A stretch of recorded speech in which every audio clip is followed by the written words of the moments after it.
கர்த்தர் உன்னை தினமும் தேடி வர என்ற தலைப்பில் நாம் அதிகமாக தியானித்து கொண்டு வருகிறோம்.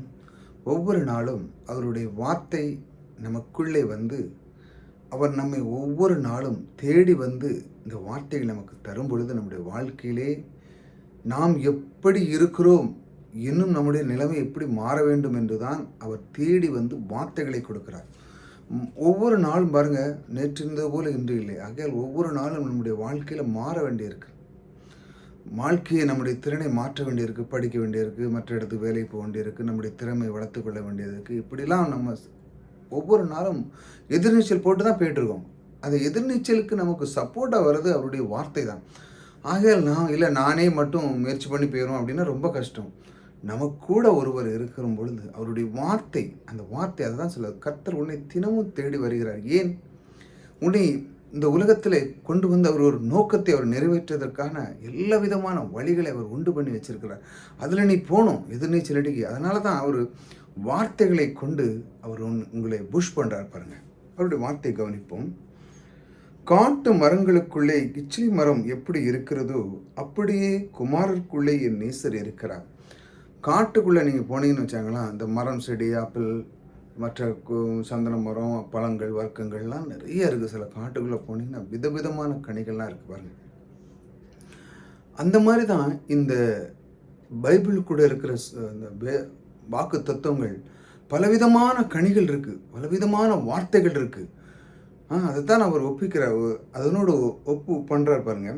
காட்டு மரங்களுக்குள்ளே கிச்சிலி மரம் எப்படி இருக்கிறதோ அப்படியே குமாரருக்குள்ளே, அந்த வார்த்தை குமாரருக்குள்ளே இருக்கிறது. அந்த நேசர், அதாவது குமாரருக்குள்ளே என் நேசர் இருக்கிறார். என் நேசர் இருக்கிறாருன்னா கிறிஸ்து நமக்குள்ளே அந்த நேசர் இருக்கிறார் பாருங்க. அதன் நிழலிலே வாஞ்சியாய் உட்கார்கிறேன் பாருங்க. எப்பொழுதும் அவருடைய வார்த்தை எடுத்து ஏதாட்டு தியானிக்கணும், ஏதாட்டு பார்க்கணும், சங்கீதத்தை பார்க்கணும், நீதிமொழிகள் பார்க்கணும், ஆதியாகமத்திலிருந்து எல்லாத்தையும் எடுத்து நான் தியானிச்சுக்கிட்டே இருக்கணும். வாஞ்சியாக இருக்கிறான். கர்த்தரை தேடுதல் அவனுக்கு ரொம்ப வாஞ்சியாக இருக்குது. முதல்ல என்ன பண்ணுறான், அந்த பைபிளை துறக்கிறான். காட்டு மரங்களுக்குள்ளே எத்தனை கனிகள் இருக்காது, இதுக்குள்ளே ஏகப்பட்ட இருக்குது. இந்த பைபிளில் சார அம்சங்கள் இருக்குது. ஆனால் பாருங்கள், அப்படியே குமாரருக்குள்ளே நேசர் இருக்கிறார். இதுக்குள்ளே அது ஒரு மிரர், அந்த கண்ணாடி நம்ம பார்க்குறோம். இதை நம்ம என்னவா இருக்கிறன்னு அதை காட்டுது. இந்த நேசர் நமக்குள்ளே இருக்கிற அந்த நிலையிலே வாஞ்சாய் உட்காருகிறேன். அதாவது அந்த வார்த்தைகளுக்குள்ளே நான் எப்பொழுதும் வாஞ்சாக உட்கார்றேன். காட்டுக்குள்ளே இதே அந்த வார்த்தை நீங்கள் எப்படியும் எடுத்துக்கொள்ளலாம். காட்டுக்குள்ளே நீங்கள் போகிறீங்க, மர செடி கொடியெல்லாம் இருக்குது, நிழல் இருக்குது. நீங்கள் பாருங்கள், மே மாதம்லாம் பார்த்தீங்கன்னா எல்லா நாடுகளிலும் மே மாதம் ஒவ்வொரு இடத்துல வெயில் இருக்கும். ஆனால் சில மலை பிரதேசத்துக்குள்ளே நீங்கள் போனீங்கன்னா மே மாதமா அப்படின்னு சொல்ல முடியாது. அந்த அளவுக்கு அடர்ந்த காடுகளில் நிழல் அழகாக இருக்கும். அது மே மாதம் மாதிரியே தெரியாது. உங்களுக்கு எப்பொழுதும் பசுமையாகவே இருக்கும். வெயில் காலம் போல் தெரியும். எந்த காலம் எப்படின்னு நீங்கள் கண்டுபிடிக்க முடியாது. அந்த அளவுக்கு பசுமையாக இருக்கும். அந்த நிழலில் நீங்கள் தங்கும்போது என்ன அழகான ஒரு அற்புதமான தேவன் படைச்சிருக்கிறார் அப்படின்னு சொல்லுவீங்க. அந்த அளவுக்கு தான் தேவனுடைய வார்த்தை இந்த அடர்ந்த காடு, அந்த அற்புதமான அந்த பைபிளில் 66 புக்கு இருக்குது. அந்த பைபிளில் தேவனுடைய வார்த்தைகள் ஏகப்பட்டது குவிஞ்சு கிடக்கு. அதை நீங்கள் அதில் இருந்து கண்டு அதை நீங்கள் தேடி வாஞ்சியாக இருக்கீங்க. வாஞ்சியாய் அந்த நிழலிலே வாஞ்சியாய் உட்காருகிறான். அதே மாதிரி தேவனுடைய வார்த்தையை எடுத்தவன் கேட்டு அதை எழுதி பழகி அதனோடு வாஞ்சியாக இருக்கிறான் பாருங்கள். அதன் கனிகள் என் வாய்க்கு மதுரமாக இருக்கிறது பாருங்கள். அந்த காட்டில் போனீங்கன்னா நீங்கள் எந்த நல்ல நல்ல பழங்கள், உங்களுக்கு பிடிச்ச பழங்கள் சாப்பிடும்போது அது இயற்கையாகவே அந்த இடத்துல இருக்கும் பாருங்கள். அதை சாப்பிடும்போது இப்போல்லாம் நீங்கள் வெளியே வந்தீங்கன்னா நிறைய மருந்துகள் போடுதான், அதை போடுதான், இதை போடுதான், ஏகப்பட்டு சொல்கிறாங்க. சீக்கிரத்தை பழுக்க வச்சு கையிலே தந்துடுதான். இன்றைக்கி காயை வெட்டிட்டு கொண்டு வரோம், நாளைக்கே பழுத்துருது. ஆனால் அங்கே அப்படி கிடையாது. அங்கே காட்டுக்குள்ளே நான் இப்போ மருந்தாக போடுறான் இல்லை, அதுவாக கனிந்து, அதுவாக மலர்ந்து, அதுவாக இருக்கும்போது இந்த பறவைகள்லாம் வந்து கொத்தி சாப்பிட்டுட்டு இயற்கையாகவே சாப்பிடும் பாருங்கள். அந்த மாதிரி கனிகளை சாப்பிடும்போது மதுரமாக இருக்கிறது என்று சொல்லுகிறார் பாருங்கள். அப்படி தான் இந்த வார்த்தை, அந்த வார்த்தை நீங்கள் உள்வாங்கும் பொழுது, தேவனுடைய வார்த்தையை நீங்கள் இதயத்துக்குள்ளே வைக்கும் பொழுது உங்களுடைய இருதயம் எப்படி இருக்கும்னு, வாய்க்கு மதுரமாக இருக்கிறது. தேவனுடைய வார்த்தை கேட்கும் பொழுது உங்களுடைய உள்ளம் இப்படி ஆர்வமாக இருக்கணும். அதுதான் ரொம்ப முக்கியம். தேவனுடைய வார்த்தை கேட்குறதுல சில பேர்கள் ஏதோ அப்படியே தள்ளி விட்டுட்டு போயிடுவாங்க. ஆனால் அப்படியே இல்லை. தேவனுடைய வார்த்தை கேட்கும்போது வாஞ்சியாக இருக்கணும் பாருங்கள். சில பேருங்களை சில படங்கள் மற்ற இதெல்லாம் பார்த்தீங்கன்னா அப்படியே கண் தட்டாமல் அப்படியே இருந்து பார்ப்பாங்க 3 மணி நேரம் 4 மணி நேரம். அவனுடைய தேவனுடைய வார்த்தை தியானிக்கும்போது தூக்கம் வந்துடும். அதனால் என்ன சரி பெற பார்ப்போம். ஏனென்றால் அதற்கு அவர்கள் முக்கியத்துவம் கொடுக்கிறது. ஆனால் தேவன் சொல்வது முதலாவது தேவனுடைய ராஜ்யத்தை, அப்பொழுது உனக்கு எல்லாம் கிடைக்கும்.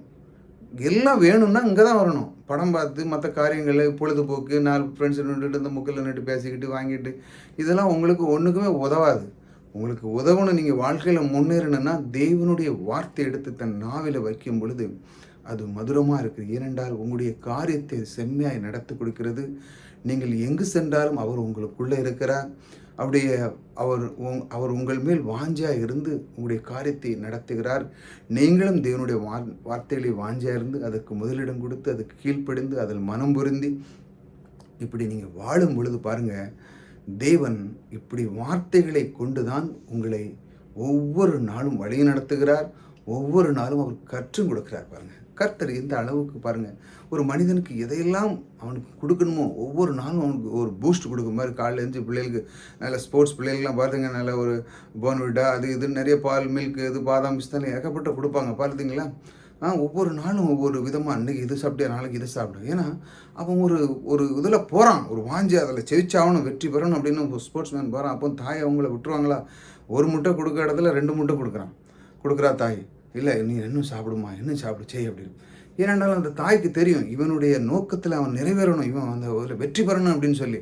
அதே மாதிரி தான் நம் தேவனும் நம் தேவன் அவருடைய வார்த்தையை தியானிக்கும் பொழுது இன்றைக்கி இவன் தியானிச்சிட்டான், இவனுக்கு இன்னும் கொடுக்கணும், இன்னும் பூஸ்ட் கொடுக்கணும், வளரணும்னு சொல்லி தேவன் நம்மளை கங்கணம் கட்டி கொண்டு அவர் நம்மளை ஆசீர்வதிக்க வல்லவராக இருக்கிறார்.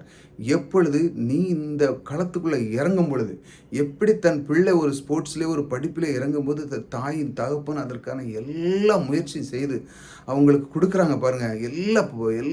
எல்லா விதமான சொகுசு வாழ்க்கையும் கொடுக்குறாங்க. எப்பொழுது அவன் அதிலே போகும் பொழுது தான், வாழ்க்கையில் பயணத்தில் அவன் போகும் பொழுது தான் அவனுக்கு ஹெல்ப்ஃபுல்லாக இருக்காங்க. சும்மா உதாரித்தனமாக சுற்றிட்டு 4 ஃப்ரெண்ட்ஸுக்கிட்ட வந்துக்கிட்டு ஒன்றுமே செய்யாமல் படிக்காமல் வாங்காமல் முட்டாளாக இருந்தனா யார் எந்த தப்பம் தான் மதிப்பான்? ஒன்றுமே கிடையாது. அதே போல் நம் கர்த்தரும் தேவனுடைய வார்த்தை கேட்க அவருடைய வார்த்தைக்குள்ளே பழக நமக்கு ஒவ்வொரு நாளும் அவர் ஒரு பெரிய ஒரு டானிக், அதாவது பூஸ்ட் கொடுக்குறார். இப்படி இருன்னு சொல்லி உங்களை ஒரு வெற்றியாளனாக ஆக்குறார். ஏன்னா தேவனே வெற்றி உள்ளவர். வெற்றி உள்ளவர் கூட நீங்கள் பழகும்போது நீங்கள் வெற்றியாளர் ஆகுங்க. பார்த்தீங்கன்னா நிறைய பேர் சொல்லுவாங்க, ஒரு மனிதனுடைய வாழ்க்கையை அவன் எந்த ஆளு கூட பழகிறானோ அந்த விதமாக தான் அவனுடைய வாழ்க்கை போய்கொண்டு இருக்கும் அப்படின்னு சொல்லுவாங்க. எண்ணங்கள் எப்படியோ அப்படி தான். ஆனால் அவனுடைய அதாவது அவனுடைய நண்பர்களோட எப்படி அவன் பழகிறான், அது ரொம்ப முக்கியம். இப்படித்தான் தேவன் ஒவ்வொரு நாளும் அவருடைய வார்த்தையை கொண்டு நமக்கு வழிநடத்துகிறார். அந்த வாஞ்சை நமக்குள்ளே இருக்கணும். அந்த வாஞ்சை, இந்த மாதிரி வார்த்தைகளை நாம் கேட்கும் பொழுது கர்த்தர் உங்களை தேடி வந்து எல்லாத்திலுமே வெற்றி பெற செய்கிறவர் உங்களோடு கூட இருக்கிறார். கர்த்தர் உங்களை ஆசீர்வதிப்பார்.